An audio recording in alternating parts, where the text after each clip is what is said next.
who is Aberdeen and who is Kyle, we list the particular, we list some properties like my hand, my eyes, my head, my jumper, my voice, my thoughts, right? So when we're talking about identification, the list is almost endless, right? Yeah. Because then we can even say things like my house, my job.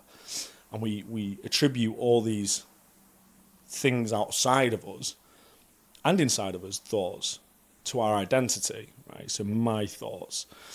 And then when we do these types of identifications with these particular properties, govern our orientation, our movement through life, our behaviour. So arguably, you're kind of like a sitting duck. You're strapped into a roller coaster and you're just along for the ride. Now, metacognition allows you to break free from that and dictate whether a thought is useful. Is it an old pattern? Is it positive? Is it negative? Does it help my community? Does it help me? Is it going to help me elicit the best outcome to this specific circumstance? So this is me now, using metacognition to an internal thought. So if my internal thought was, oh my God, I'm useless. Society is such a pain at the moment. It doesn't help anybody get on the business ladder, shall we say, or the property ladder. Okay then, Kyle, so let's break that down a little bit. So what do we mean, number one, by, this stops me? So what elements of that thought process give me evidence that it would stop me from getting on the property ladder? And even that question alone completely answers probably the negative sort of presupposition of the question, right? Because the internal dialogue is, I can't because of this.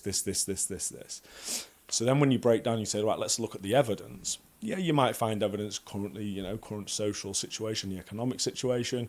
Yes, it's very difficult to start a business. But now you see, I'm not saying these things are the reason why I can't do it. I'm actually saying that they are potential difficulties and things that I'm going to have to navigate.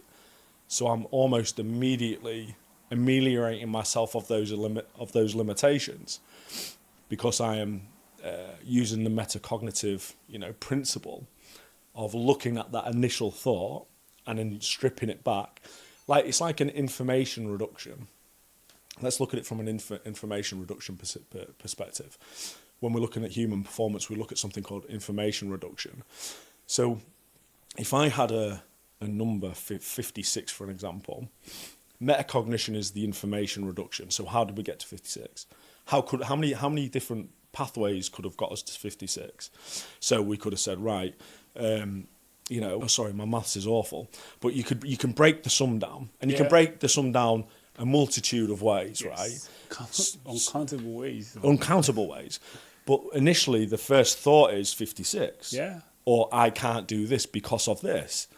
So then if we do that information reduction using metacognitive techniques, you are almost showing multiple pathways to that position.